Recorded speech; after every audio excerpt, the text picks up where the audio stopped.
ಬ್ರಹ್ಮಾವರದಿಂದ ಶುರುವಾದ ಈ ಪ್ರಯಾಣ ಆಗುಂಬೆಯ ಹಸಿರನ್ನ ದಾಟಿ ಪಶ್ಚಿಮ ಘಟ್ಟದ ಮಡಿಲಲ್ಲಿ ಅಡಗಿರುವ ಕುಂದಾದ್ರಿ ಬೆಟ್ಟದವರೆಗೆ. ಕೆಲವು ದಾರಿಗಳು ನಮ್ಮನ್ನ ಕೇವಲ ಒಂದು ಸ್ಥಳಕ್ಕೆ ಕರೆದೊಯ್ಯುವುದಿಲ್ಲ, ಮನಸ್ಸಿಗೆ ನೆಮ್ಮದಿಯನ್ನು ಕೊಡುತ್ತವೆ.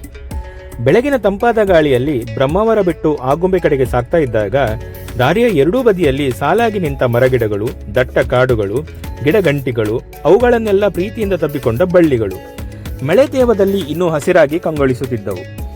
ಮಣ್ಣಿನ ಸುವಾಸನೆ, ಎಲೆಗಳ ಮೇಲಿಂದ ಜಾರುವ ನೀರಿನ ಹನಿಗಳು, ದೂರದಲ್ಲಿ ಕೇಳಿಬರುವ ಹಕ್ಕಿಗಳ ಕಲರವ ಇವೆಲ್ಲ ಸೇರಿ ಪ್ರಕೃತಿಯೇ ಒಂದು ಸಂಗೀತವನ್ನು ಹಾಡುತ್ತಿರುವಂತೆ ಅನಿಸುತ್ತದೆ. ಆಗುಂಬೆ ಇದು ಮಲೆನಾಡಿನ ಹೆಮ್ಮೆ. ಪ್ರತಿಯೊಂದು ತಿರುವಿನ ಘಾಟ್ ರಸ್ತೆ ಹೊಸ ಹೊಸ ದೃಶ್ಯಗಳನ್ನು ತೆರೆದಿಡುತ್ತಾ ಸಾಗುತ್ತದೆ. ಒಂದೆಡೆ ಮೋಡಗಳ ಮೆರವಣಿಗೆ, ಮತ್ತೊಂದೆಡೆ ಹಸಿರು ಹೊದಿಕೆಯ ಬೆಟ್ಟಗಳು, ಮಧ್ಯೆ ತಂಪಾದ ಗಾಳಿ. ಪ್ರಯಾಣ ಯಾವಾಗ ಮುಗಿಯಬಾರದು ಅನಿಸುವ ಅನುಭವ. ಹೀಗೆ ಪ್ರಕೃತಿಯ ಸೌಂದರ್ಯವನ್ನು ಸವಿಯುತ್ತಾ ಕುಂದಾದ್ರಿ ಬೆಟ್ಟದ ದಾರಿಯನ್ನು ಏರಿದಾಗ ಪ್ರತಿಯೊಂದು ಹೆಜ್ಜೆಯು ಇನ್ನಷ್ಟು ಹತ್ತಿರಕ್ಕೆ ಕರೆದೊಯ್ಯುವುದು ಕೇವಲ ಒಂದು ಬೆಟ್ಟವನ್ನಲ್ಲ, ಒಂದು ಅದ್ಭುತ ಅನುಭವವನ್ನ. ಸಮುದ್ರ ಮಟ್ಟದಿಂದ 1000ಕ್ಕೂ ಹೆಚ್ಚು ಮೀಟರ್ ಎತ್ತರದಲ್ಲಿರುವ ಈ ಕುಂದಾದ್ರಿ ಬೆಟ್ಟ ಪಶ್ಚಿಮ ಘಟ್ಟದ ಅತ್ಯಂತ ಸುಂದರ ತಾಣಗಳಲ್ಲಿ ಒಂದಾಗಿದೆ. ಬೆಟ್ಟದ ತುದಿಗೆ ತಲುಪಿದ ಕ್ಷಣ ಕಣ್ಣಿಗೆ ಕಾಣುವಷ್ಟು ದೂರ ಹಸಿರು ಬೆಟ್ಟಗಳ ಸಾಲು, ದಟ್ಟ ಕಾಡುಗಳು, ಗಾಳಿಯ ಜೊತೆಗೆ ನಿಧಾನವಾಗಿ ತೇಲಿಸ ಹೋಗುವ ಮೋಡಗಳು. ಕೆಲವೊಮ್ಮೆ ಮೋಡಗಳೇ ನಮ್ಮ ಪಾದಗಳ ಕೆಳಗೆ ಸಾಗುತ್ತಿರುವಂತೆ ಭಾಸವಾಗುತ್ತದೆ. ಅಲ್ಲಿನ ನಿಶ್ಶಬ್ದತೆಗೂ ಒಂದು ಮಾತಿದೆ.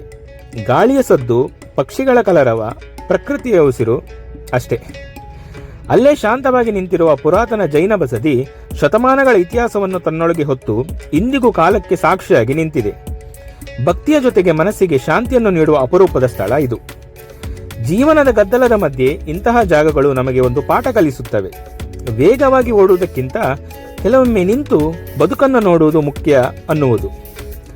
ಮರಗಿಡಗಳು, ಗಿಡಗಂಟಿಗಳು, ಬಳ್ಳಿಗಳಿಂದ ಆವರಿಸಿಕೊಂಡ ಕಾಡು, ತಂಪಾದ ಗಾಳಿ, ಮಂಜಿನ ಜೊತೆ ಆಟವಾಡುವ ಬೆಟ್ಟಗಳು ಇವೆಲ್ಲವನ್ನು ನೋಡುತ್ತಾ ನಿಂತರೆ ಪ್ರಕೃತಿಯ ಮುಂದೆ ನಾವು ಎಷ್ಟು ಚಿಕ್ಕವರು ಅನ್ನೋದು ಅರಿವಾಗುತ್ತದೆ. ಕೆಲವು ನೆನಪುಗಳನ್ನು ಫೋಟೋದಲ್ಲಿ ಸೆರೆ ಹಿಡಿಯಲು ಸಾಧ್ಯವಿಲ್ಲ, ಆದರೆ ಕೆಲವು ಅನುಭವಗಳನ್ನು ಮನಸ್ಸಿನಲ್ಲಿ ಮಾತ್ರ ಉಳಿಸಿಕೊಳ್ಳಬಹುದು.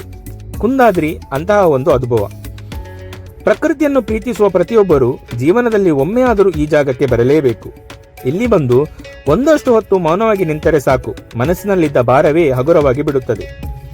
ಹಸಿರಿನ ಮಡಿಲಿನಲ್ಲಿ ಅಡಗಿರುವ ಈ ಕುಂದಾದ್ರಿ ಬೆಟ್ಟ ಕೇವಲ ಒಂದು ಪ್ರವಾಸಿ ತಾಣವಲ್ಲ, ಪ್ರಕೃತಿ ನಮ್ಮ ಜೊತೆ ಮಾತನಾಡುವ ಒಂದು ಸುಂದರ ಸ್ಥಳ. ಹಾಗಾದರೆ ಸಮಯ ಸಿಕ್ಕಾಗ ನೀವು ಒಮ್ಮೆ ಈ ದಾರಿಯಲ್ಲಿ ಪ್ರಯಾಣ ಮಾಡಿ, ಆಗುಂಬೆಯ ಹಸಿರನ್ನು ಆಸ್ವಾದಿಸಿ, ಕುಂದಾದ್ರಿ ತುದಿಯಲ್ಲಿ ನಿಂತು ಪ್ರಕೃತಿಯ ಉಸಿರನ್ನು ಆಲಿಸಿ. ಯಾಕಂದರೆ ಕೆಲವು ಜಾಗಗಳನ್ನು ನೋಡಲು ಮಾತ್ರ ಹೋಗಬಾರದು, ಅನುಭವಿಸಲು ಹೋಗಬೇಕು.